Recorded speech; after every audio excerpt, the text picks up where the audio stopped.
Assalamualaikum warahmatullahi wabarakatuh. Pada video kali ini saya akan mencoba untuk menjawab atau menyimpulkan menurut logika saya sendiri tentang video yang saya lihat di channel YouTube.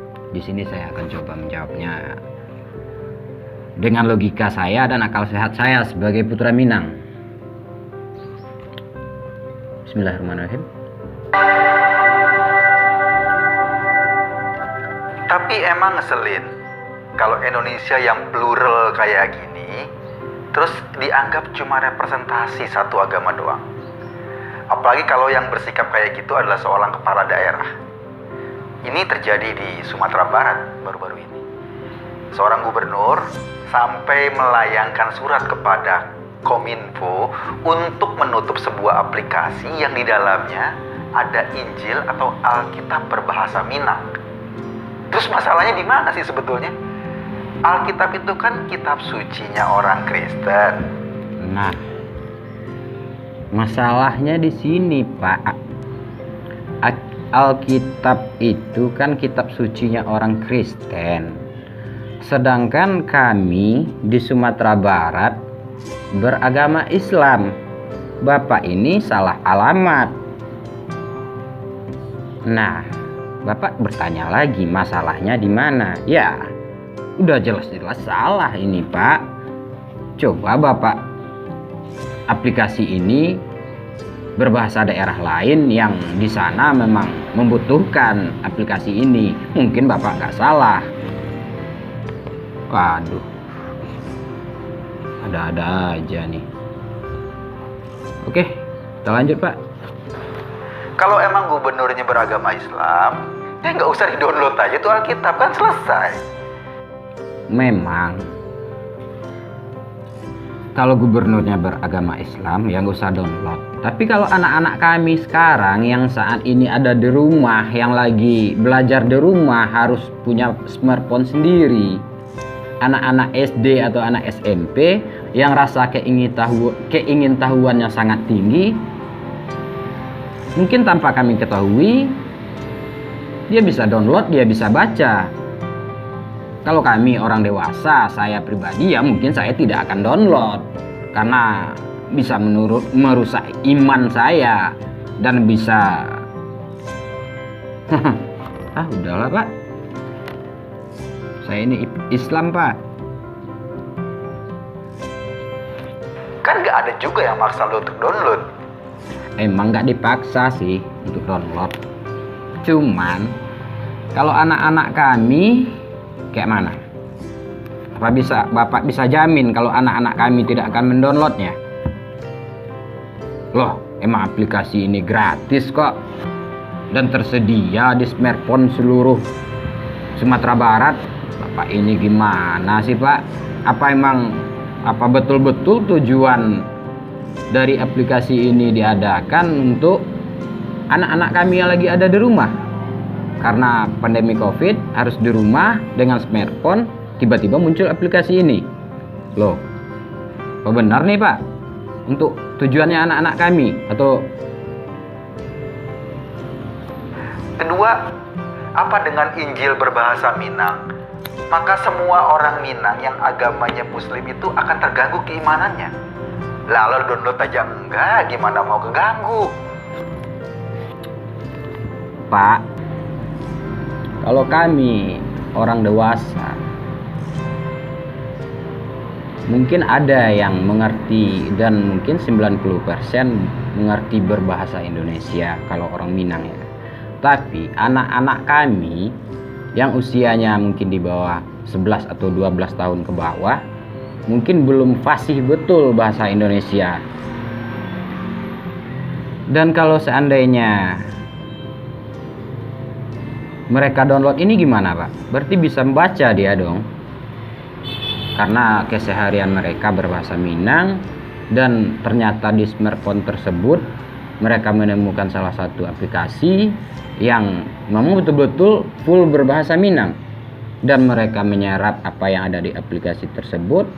Dan mungkin ini menurut saya kalau seandainya anak saya pribadi ya, Menurut saya sih ini sangat meresahkan saya sebagai orang tua. Coba. Ketiga, berapa banyak sih orang Minang yang bisa bahasa Indonesia? Gue rasa 90% lebih lah orang Minang bisa bahasa Indonesia. Terus kan ada Injil yang berbahasa Indonesia. Apa mereka juga mikirnya Alkitab berbahasa Indonesia itu akan juga mengganggu keimanan orang Minang yang beragama Islam yang bisa bahasa Indonesia? Kan kacau kan? Terus minta dihapusin juga. Pak, emangnya Bapak selama ini pernah baca berita kalau ada orang Minang yang protes terhadap Injil berbahasa Indonesia? Selama ini tidak pernah orang Minang yang menyuarakan tentang penghapusan Injil berbahasa Indonesia. Nggak pernah sama sekali, Pak. Bahkan jangankan orang Minang, orang Islam aja sampai saat ini saya belum pernah dengar untuk menyuarakan tentang penghapusan Injil berbahasa Indonesia. Ya, ini emang terlalu mengada-ada. Bukannya Bapak yang mengada-ada. Selama ini kami tidak pernah terganggu kok Pak, khususnya orang Minang dengan adanya Injil berbahasa Indonesia. Cuman kalau Injil berbahasa Minang, kalau emang tujuannya untuk anak-anak kami terganggu Pak. Anak-anak kami lagi belajar di rumah, lagi pegang smartphone. Ah Bapak ini. Selain Gubernur Sumatera Barat Irwan Prayitno, juga ada politisi asal PAN, Gus Pardi, yang ngangkat isu serupa. Mereka ini seolah mau menggesekkan persoalan. Pak, jangankan gubernur, jangankan politisi, saya aja sebagai pemuda Minang, sebagai orang tua merasa terganggu Pak. Agama yang sebelumnya nggak jadi masalah menjadi isu nasional. Nggak kebalik tuh Pak.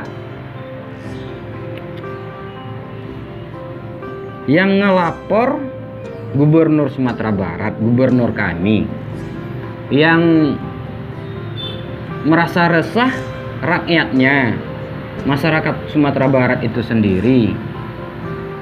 Kok yang heboh Bapak?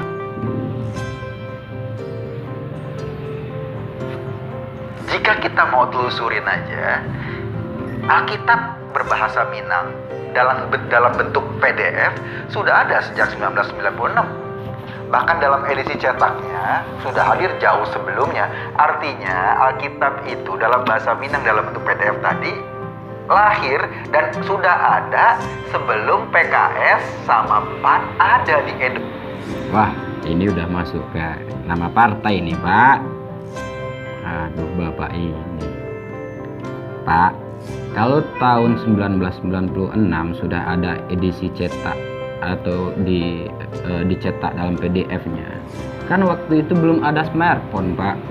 Waktu itu belum ada COVID. Anak kami belajar di sekolah dan tidak memegang smartphone, Pak. Kalau seandainya edisi cetak PDF-nya tahun 1996, ya mungkin waktu itu saya lagi SMP, mungkin kalau seandainya ada Injil berbahasa Minang diedarkan di sekolah kami akan menolak Pak. Jujur, kami akan menolak. Kalau sekarang ini ada dalam smartphone, lagi COVID, anak kami harus belajar di rumah, tiba-tiba muncul aplikasi ini yang jadi masalah Pak. Karena sasarannya anak-anak kami, bukan kami orang dewasa. Indonesia. Nah, sejak 1996 lalu, udah berapa puluh tahun tuh. Bapak hitung aja sendiri. Ada juga orang Minang yang protes keberadaan Injil berbahasa Minang. Lantas kenapa? Karena emang nggak diedarkan di sekolah-sekolah kami Pak, makanya kami nggak protes. Apa sekarang jadi masalah? Kan? Alasannya sih menurut mereka karena orang Minang beragama Islam. Bahkan Gus Pardi nyebut orang yang bukan beragama Islam otomatis hilang keminangannya. Waduh, Gus Pardi. Betul Pak, itu betul. Bukannya main waduh-waduh aja Pak. Betul. Kalau seandainya orang tersebut mengaku Minang, akan tetapi dia tidak tahu dua falsafah untuk adat Minang, berarti hilang keminangannya Pak. Itu dua syarat mutlak Pak. Adat basandi syarat, syarat basandi kitabullah. Kitabullah di sini ya Al-Quran Pak, bukan kitab lain. kalau seandainya adat bersandi kitab lain itu bukan orang Minang, Pak. Lepas Minangnya. Toh kalau seandainya ada orang Minang, di sini saya sampaikan, ada orang Minang yang mengaku-ngaku orang Minang tetapi mempunyai kitab lain, berarti udah melenceng, Pak, dari falsafah Minang itu sendiri, dan otomatis ya bisa hilang keminangannya atau